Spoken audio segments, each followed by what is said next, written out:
What's good, YouTube? It's your boy Devon, man. We here again with another video. This is probably gonna be the second video that we push out to y'all. Unless this one comes out from before the one that we got cooking up right now, then hey, it is what it is. But look, check this out. Today is gonna be a little more different. It's not gonna be day in the life, none of the extra stuff.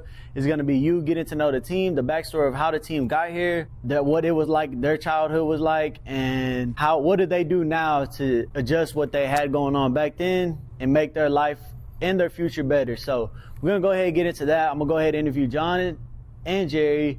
Then I'm gonna go ahead and give y'all my backstory, how I grew up and all that good stuff. And yeah, so hope y'all enjoyed this video. If you haven't already, go ahead, like, comment, subscribe, and stay tuned for what we got cooked up, man. 2023 gonna be a little different. We got merch on the way. We got personal brands fixing to hit the store. Hopefully we get some other stuff in the store. Restocks consistently or constantly restocking on shoes, constantly restocking on clothes. But yeah, stay tuned, man.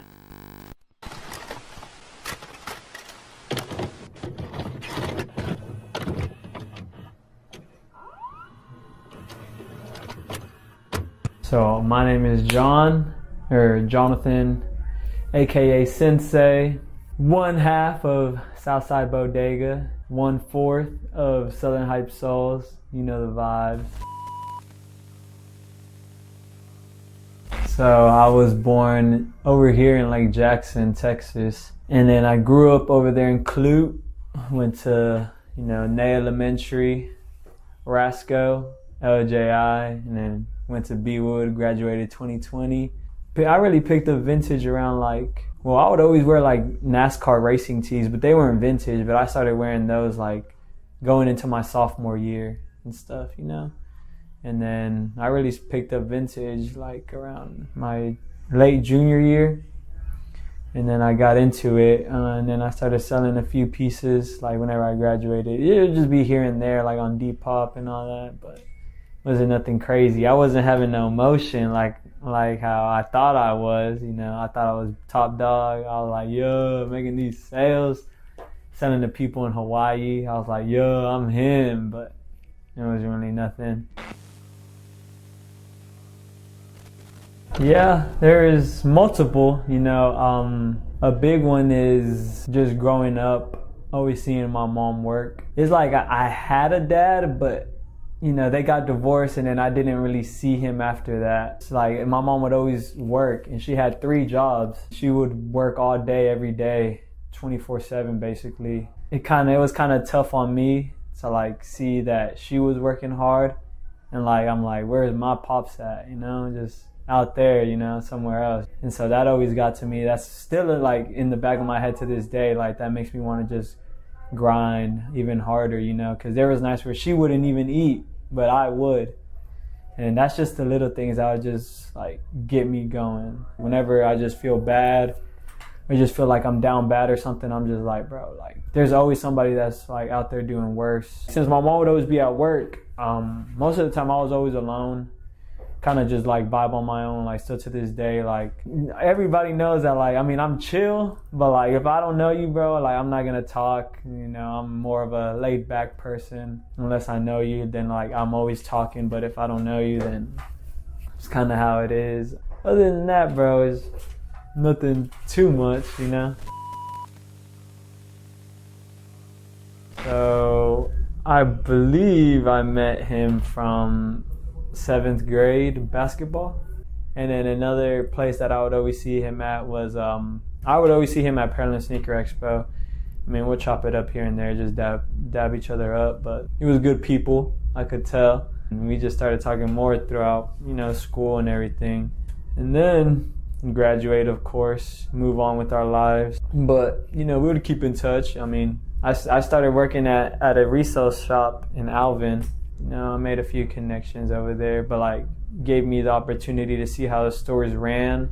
I went my separate way with that store, but it's VA for life, those are my people. And then out of nowhere, Dev gives me a call talking about hey, you still sell vintage? And I'm like, yeah, what's up? And then he was all like, I got something cooking up, but don't tell nobody, but I'll let you know. And I was like, all right, bet.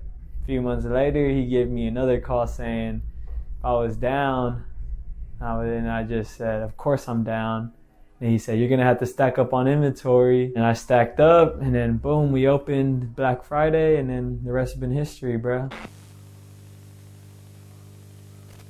So, of course, number one is for sure God. If he wakes you up, you know, he's not done with you. He keeps me grounded, keeps me humble. I'm beyond blessed, honestly, to be in the position where I'm at this age. You know, I'm breathing, I'm walking, I'm talking. Sometimes I may feel like I'm down, but like I always think to myself, like there's somebody going through worse. So of course, God first, always. Second, my mom, you know, just seeing like how hard she worked. You know, one day I want to do that for her. Like I want to move her into her own crib and all that, of course. So that keeps me going. And then I'd say like my little niece and nephews, seeing them, like I'm like, these are my people. Like I don't want to say that I want to provide for them, you know, because that's why they got my older brother, you know, that's their pops. But you know, I like to like buy them stuff whenever they want, or like whenever they get older, you know, they take the day with me, and then, you know, spoil them, of course. And then like with like celebrities and stuff, I'd probably say one is Nipsey Hussle. The way he thinks, the way he would talk, like he was gangster,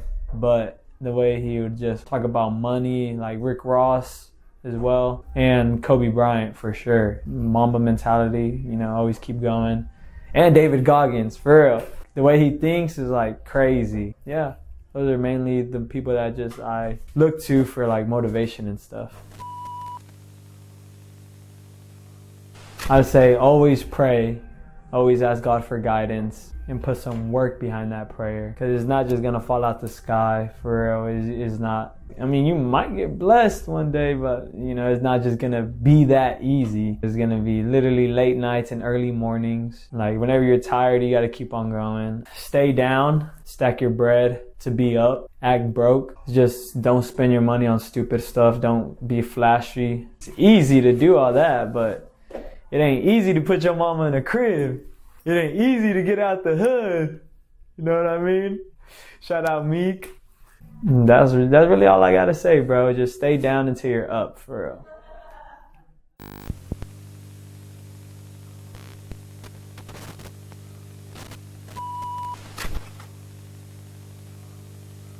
My name's Jerry Harrow, and I was born in Angleton, but I was raised in Clue, Texas.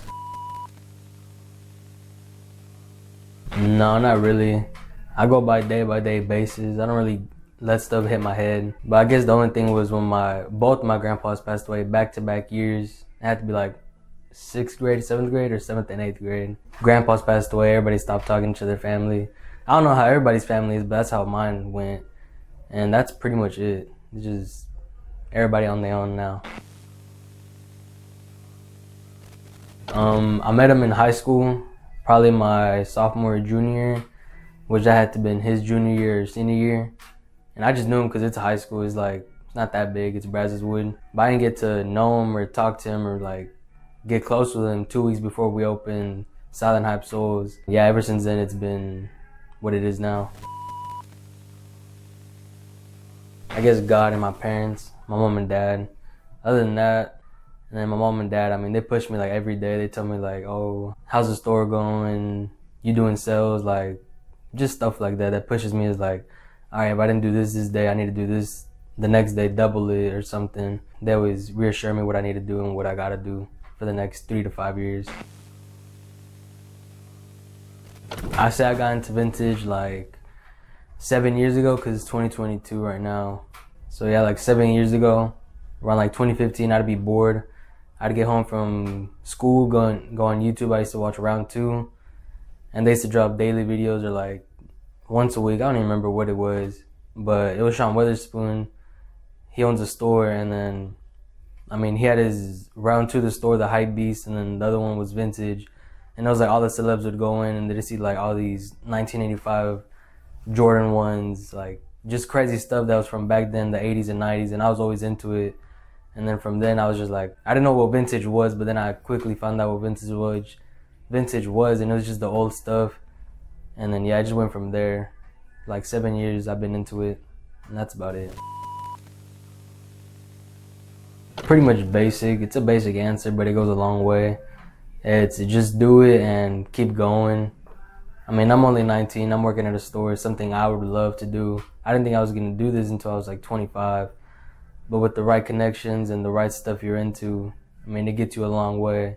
I mean, like me, I'm into thrifting, so for us, it was going to the bins, going to the Goodwills, going to family thrifts, and then just getting stuff, keep going like that, getting inventory, and then, yeah, that's pretty much it. Just keep going and just do it.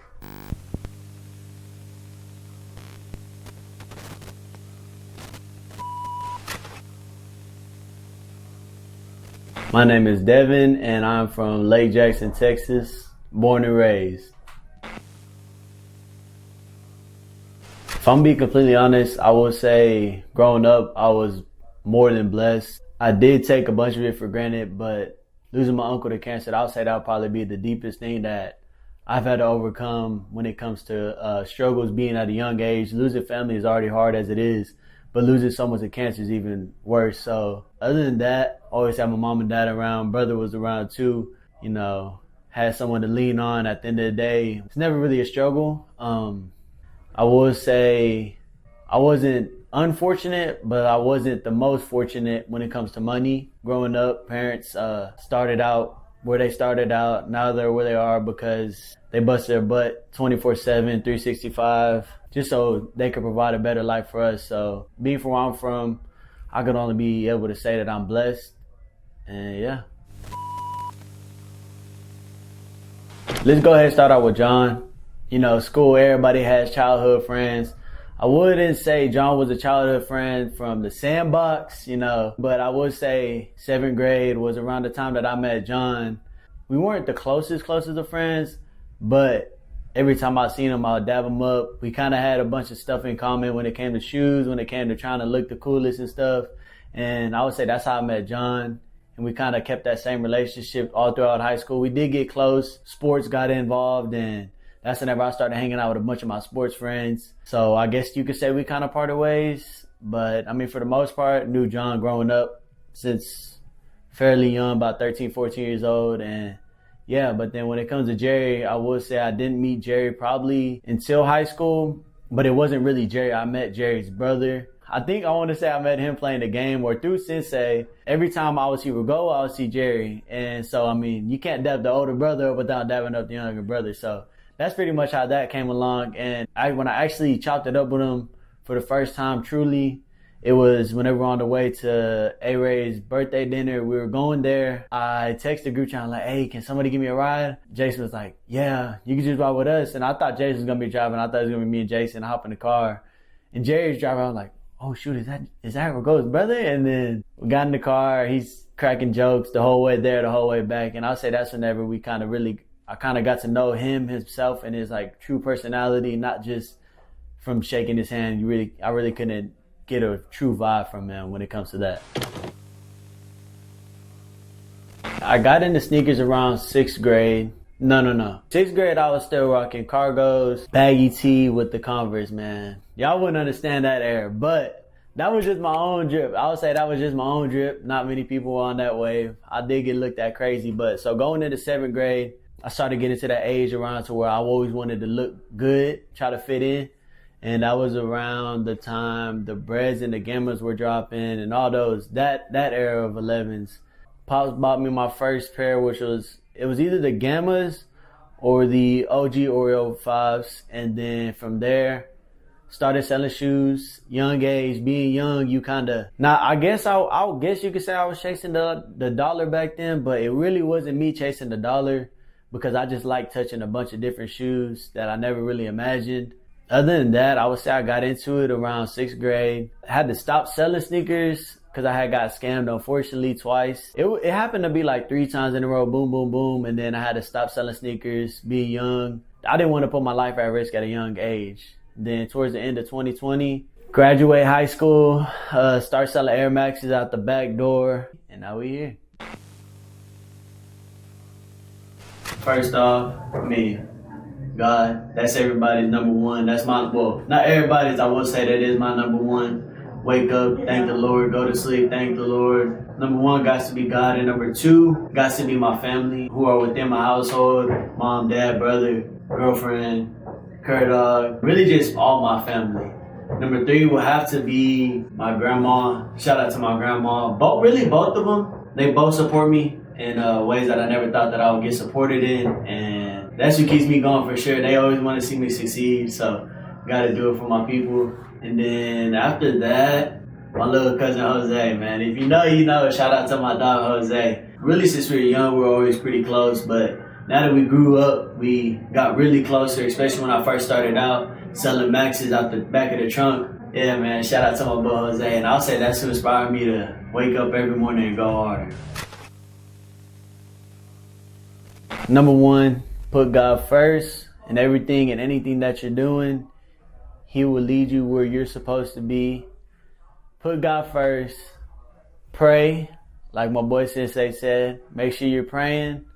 Pray big, dream big, and look, you gotta understand, in life you got ups and downs. It's not always gonna be living at the high of highs, but I would like to tell you, in life, you do have ups and downs, but the only time you fail is when you quit. So keep on going every day. You wake up, get rolling, get your day going, and let's go. Because you gotta understand, not everybody woke up this morning. You gotta understand that you're blessed. But other than that, man, I would say dream big, shoot for the stars, land on the moon.